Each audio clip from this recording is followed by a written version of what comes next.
G20 மாநாடு கடந்த 2023ஆம் ஆண்டு இந்தியாவில் இந்த மாநாட்டை நடத்தி உலகத்தையே திரும்பி பார்க்க வைத்தது. டெல்லியில் மட்டும் மாநாட்டை நடத்தாமல் காஷ்மீரில் இருந்து கன்னியாகுமரி வரைக்கும் இந்தியா முழுக்க 200க்கும் மேற்பட்ட கூட்டங்களை நடத்தி நம்ம நாட்டோட கலாச்சாரத்தையும் பன்முகத்தையும் உலகத்துக்கே பறைசாற்றியது. இப்போ அதே மாதிரி இன்னொரு பெரிய சர்வதேச பொறுப்பு இந்தியாவோட கைக்கு வந்துள்ளது. அதுதான் பிரிக்ஸ் கூட்டமைப்போட தலைமை பொறுப்பு.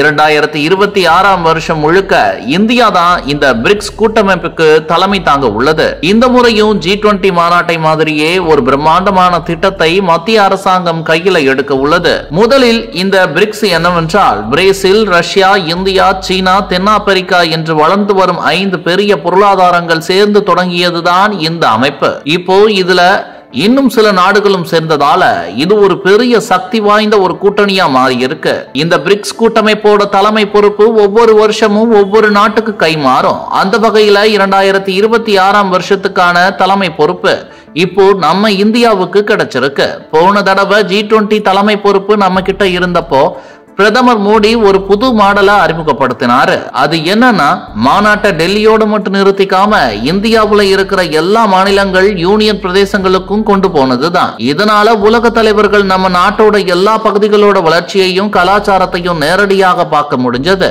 இப்போ அதே சக்சஸ் பார்முலாவை இந்த பிரிக்ஸ் மாநாட்டுக்கும் பயன்படுத்த மத்திய அரசாங்கம் முடிவு செஞ்சிருக்கு. 2026ல நடக்க போற பிரிக்ஸ் மாநாட்டுல தலைவர்களோட முக்கிய உச்சி மாநாடு டெல்லியில தான் நடக்கும். ஆனா அதுக்கு முன்னாடி அந்த ஒரு வருஷம் முழுக்க அமைச்சர்கள் அளவிலான கூட்டங்கள், அதிகாரிகள் அளவிலான கூட்டங்கள், கருத்தரங்குகள்னு கிட்டத்தட்ட 100க்கும் மேற்பட்ட கூட்டங்கள் நடக்க போகுது. இதுல என்ன ஸ்பெஷல்னா, இந்த 100 கூட்டங்களும் இந்தியாவுல இருக்கிற 60 வேற வேற நகரங்கள்ல நடக்க போகுது. அதாவது நமது நாட்டில் இருக்கக்கூடிய 28 மாநிலங்கள், 9 யூனியன் பிரதேசங்கள்னு எல்லா இடங்களுக்கும் பிரிக்ஸ் நாடுகளோட பிரதிநிதிகளும் தலைவர்களும் பயணம் செய்ய போறாங்க. இதனால நம்ம தமிழ்நாட்டுக்கு என்ன லாபம்? G20 மாநாட்டு சமயத்துல சென்னை, மகாபலிபுரம்னு நம்ம ஊர்லயும் சில கூட்டங்கள் நடந்துச்சு.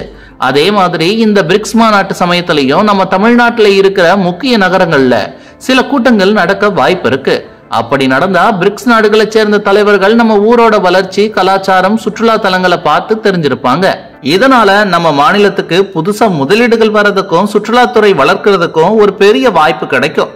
ஆக இந்த பிரிக்ஸ் தலைமை பொறுப்பை இந்தியா வெறும் ஒரு சர்வதேச நிகழ்வா மட்டுமில்ல, இது நம்ம நாட்டோட பன்முகத்தன்மையை உலகத்துக்கு காட்ட ஒரு பெரிய வாய்ப்பா பாக்குது. ஒவ்வொரு மாநிலத்தோட தனித்துவமான கலாச்சாரத்தையும், உணவு முறைகளையும், சுற்றுலா தலங்களையும் உலக தலைவர்கள் நேரடியா அனுபவிக்கும் போது அது இந்தியாவோட பிம்பத்தை உலக அளவுல இன்னும் பல மடங்கு உயர்த்தும்.